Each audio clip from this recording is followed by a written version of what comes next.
Hi. Welcome to CK Recap. Today, we're going to explain a 2020 South Korean horror movie named The Call.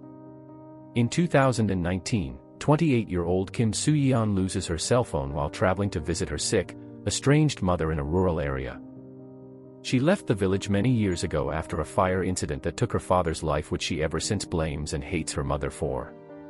When she arrives at her long-abandoned rundown childhood home, she finds a decades-old cordless phone. And through it receives calls from a distressed woman who says she's being tortured by her mother, but the call ended when Seo-yeon tells the caller it is a wrong number. On her first night in the house, she is awoken by a creepy sound like a thief bashing the door. She fearfully rises from bed and realizes a picture frame falls. As she is fixing the frame, she realizes there is space behind what they thought is a wall. She brings down the wall and walks towards a basement. Inside the basement, she sees strange exorcist materials and pictures of a girl dated back 1999.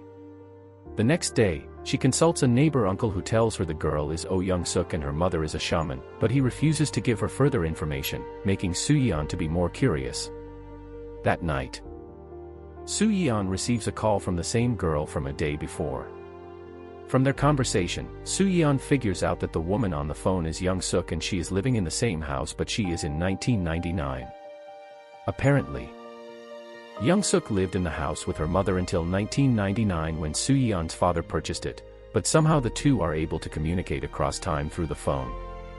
Anyway, they become friends right after. Like one bound by the same tragedy and happiness.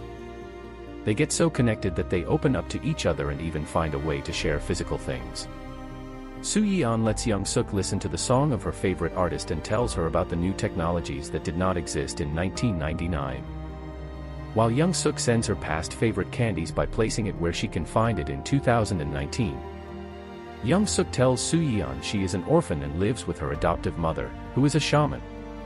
She laments how her mother used to torture her in the name of exorcising. Seo-yeon also explains to Young-sook she always feels sad about the early death of her father, who died in a fire that she believes her mother, Yeon, caused. One day, in 1999, happy little Seo-yeon together with her father and mother visit Young-sook's house in order to evaluate before purchasing. Young-sook immediately calls Seo-yeon and lets her listen to her dead father once again through the phone. Seo-yeon breaks down in tears, wishing the moment will continue. Then, Young-sook suggests she might be able to bring her dead father alive. Later, Young-sook, acting on information from Seo-yeon, sneaks out of the house to prevent the fire that killed Seo-yeon's father in 1999. She is successful and immediately, Seo-yeon's reality begins to change. In 2019, her parents are both alive and healthy, and the house becomes lavish. Young-sook, however, is punished by her mother and she becomes resentful that Seo-yeon's life is improved while hers is still the same. Seo-yeon calls her, but the phone hangs up, following the screaming of Young-sook from her mother's torture. Seo-yeon quickly searches the internet and learns that Young-sook was killed by her mother during an exorcism. During the next phone call, Seo-yeon warns Young-sook about her possible death. Later that night, Young-sook hides and watches while her mother is stabbing her figure through blanket. When Young-sook confronts her mother, she apologizes, saying she did everything because Young-sook is possessed and she has the face of someone who will kill a lot of people in the future. But Young-sook does not listen, and in the ruckus that follows, she stabs her mother to death. In that moment, Young-sook comes to a new life. Her face looks like vampire that take blood for the first time, or perhaps, a serial killer that is let loose. The next day, Young-sook kills the owner of the strawberry farm near the house because he sees the proof of the murder she committed. The victim happens to be in Seo-yeon's house in 2019 before he mysteriously disappears, when Young-sook killed him in 1999. Surprised by how her parents do not have memory of the man who was with them just a moment ago, she rushes to his strawberry farm only to find it shattered and long abandoned. She feels the sudden change in reality is the same as what happened to her when Young-sook helped prevent her father's death and her reality changed. So she goes to the community police station and asks what happened to the farmer. The officers tell her the man was killed by a serial killer, Young-sook, in 1999. During a phone call, Seo-yeon confronts Young-sook but accidentally reveals to her that she'll be arrested and sentenced to life imprisonment. Young-sook threatens Seo-yeon to reveal how she gets arrested so she can prevent it. That moment, Seo-yeon realizes that Young-sook is not remorseful about the lives she has taken. She becomes scared and stops answering her calls. Young-sook is now furious with Seo-yeon because she doesn't want to help her avoid being caught. Coincidentally, in 1999, Young-sook is visited by an 8-year-old Seo-yeon and her father, who have come to the house to close their purchase of it. Young-sook invites them inside and kills Seo-yeon's father and holds young Seo-yeon captive. In 2019, Seo-yeon's reality changes again. Her father is turned to dust in front of her. She rushes to the house, which is now in even worse condition. She sees a message written in blood on the floor telling her to pick her phone. She picks up the phone and Young-sook gives her 1 hour to find out the proof the police found on her, while she holds little Seo-yeon as hostage. In 2019, Seo-yeon tries to set a trap for Young-sook. She searches the internet to find any accident that occurred in the area in 1999. She finds one gas explosion and tells Young-sook to go there and get evidence of her murder. She hopes that the explosion will kill Young-sook.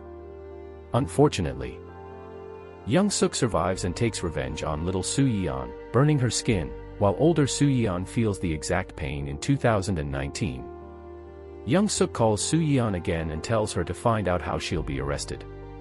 Seo-yeon still refuses, but Young-sook threatens to kill her mother Eun-hee next. Young-sook taunts Seo-yeon that they're the same when she reveals that Seo-yeon caused the fire that originally killed her father, and lied about Eun-hee being responsible. Desperate this time, Seo-yeon breaks into the local police station for the notebook used in 1999 and truly tells Young-sook an old man finds the murder weapon and reports to the police, which leads to her arrest. She then secures the evidence after killing the old man, and immediately, reality changes in 2019 again. An older Young-sook now lives in the house. She keeps killing people and never gets caught.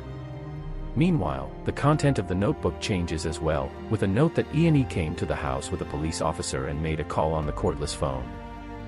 Seo-yeon waits in the house for the call and uses it to warn Eun-hee to run away before she gets killed. In 1999, Young-sook kills the police officer and chases Eun-hee. At that time in 2019, older Young-sook reveals herself and similarly chases Seo-yeon. Eun-hee uses the phone again, and Seo-yeon picks up and encourages her to fight. Although Young-sook seems to overpower her, Eun-hee sacrifices herself to kill Young-sook in order to save her daughter, and 2019 changes, with the house becoming derelict and old Young-sook disappearing. Seo-yeon goes to visit her father's tomb, hoping to see her mother's as well, but she doesn't find it. Her mother is alive, she survived with scars from the fight, and Seo-yeon is too happy to see her mother that she starts crying. Although her mother is unaware of the experiences that is making her crying. However, just as the mother and daughter are relieving their well-deserved happiness, the post-movie scene shows older Young-sook watching them, while Eun-hee disappears.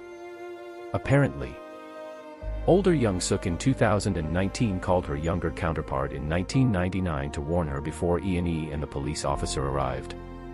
Knowing she will die short time after, she acts differently. She immediately kills the police officer and Eun-hee.